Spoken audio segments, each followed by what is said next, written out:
Alright, what's going on, guys? So, it's a little bit of a different video than we've been posting. But if you listen to the podcast that just went live last night, I've been kind of sick, so we didn't hunt. I haven't hunted since Wednesday. I'm filming this day of upload, so it's Monday. So I haven't hunted in 5 days, and with the weather and everything, we're actually, a lot of these uploads have been on time, so we're kind of struggling a little bit. But something I've been meaning to make this this video for probably going on a year now. So it's obviously, if you saw the thumbnail, this is a coon feeder video. And right now, really, our buddy Chuck, I'm not even gonna try to say his last name because I can't, but Chuck made a post on one of the redbone groups. He's a redbone man, and he was talking about how right now is the most important time to have feeders out for coons, because all the sows have been bred or are being bred. So it's good to have feeders out for them.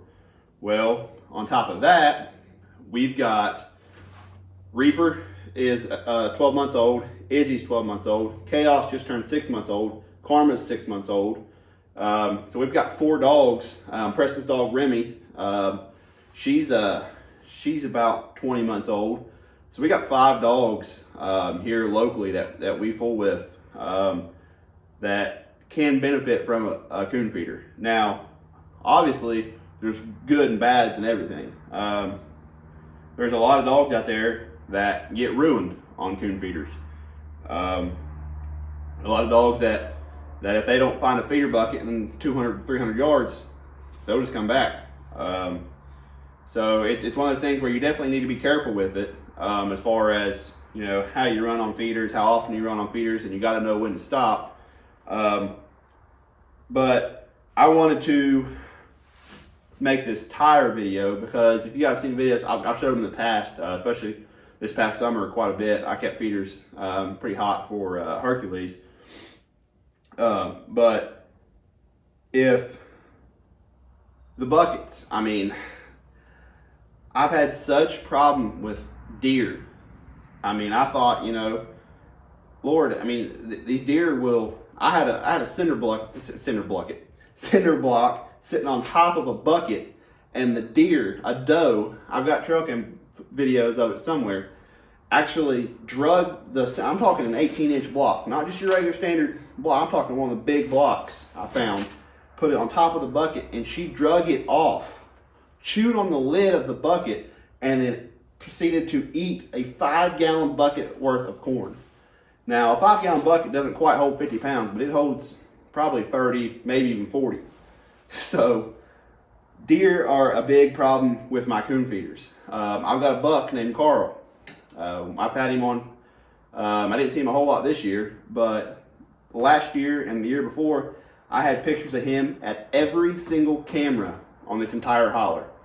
And a lot of my cameras, especially during the late winter, early spring, are on coon feeders, because I like to keep inventory, know when the coons are going to be there and all that. Well, Carl was at every one of them feeders. So I want to switch up from the bucket feeders. The bucket feeders are great, but if you have deer problem like I do, I've had them rat strapped to trees. They'll sit there and paw them and kick them until they get broke loose, knock the lid off of them, spill the corn out, and I'll find my bucket 40 yards down the field, or down the hill. So we'll try the tire. This is just an old 4-lug tire. I have no idea what it's even off of. I'd like to have, obviously if I had a big tire with a big wheel in it, big 20-inch wheel or something, I could probably put close to 100 pounds of corn in it, I'd say. But working with what I got here, basically what I'm gonna do is, if I can even find the daggone thing. I want to say this is an inch and a half hole saw bit for my drill.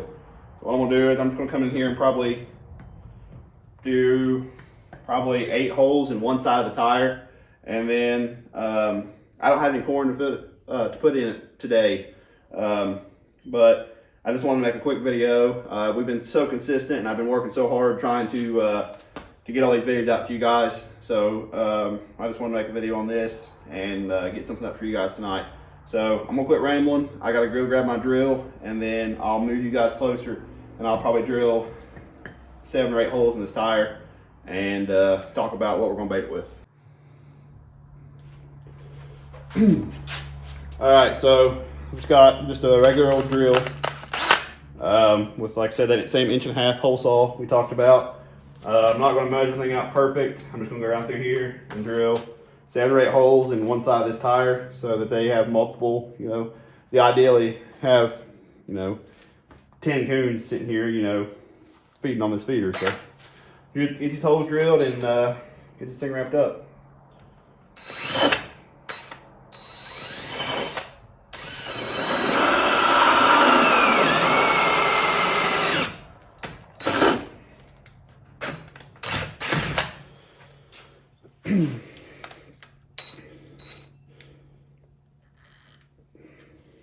If you ever wondered how thick a tire is, tire sidewall, it's pretty thick. It's currently stuck on my bit too.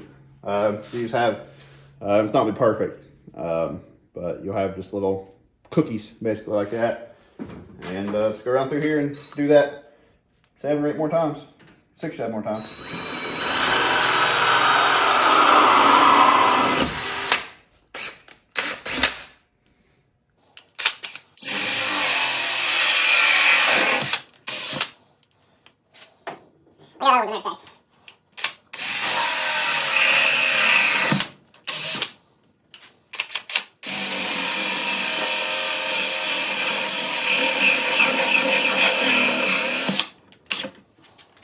It's not perfect. Most of these are not letting this out, but it is what it is.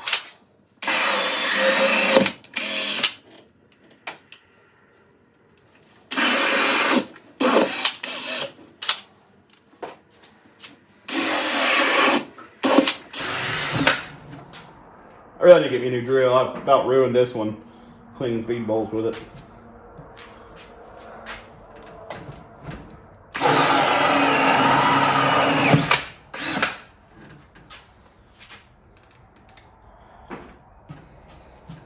All right, so that's the first one done there. So I can pull you guys off this tripod. Just grab the tripod. There we go. God, man, that looks awful. I'm gonna have to measure the next one out before I go insane. But that's it. You can see that should be enough that they can get their paws in there and grab some out.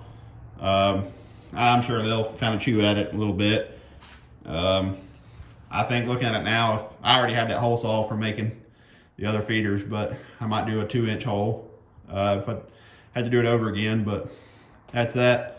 I might drill another hole here, another hole here. I don't know. I might just leave it be. But yeah, that's it. Come around through here. What I would do is probably take like a gallon jug of some sort and cut it and make a funnel, and then just pick one of these holes and pour it, stick your funnel in it and use it, fill it up. And then what I'm gonna do is I'm gonna carry a gallon of water in with me and some Kool-Aid packets, and dump some Kool-Aid, about a gallon of water in there to kind of sour the corn a little bit and really get them fired up. So yeah, that's it. Just like I said in the beginning of this video, you just gotta know when to pull your dogs off these feeders, and don't solely run your dogs on feeders. And also check your state regulations. Make sure it's legal to do it in your area. Like here, we can't do it in public land. So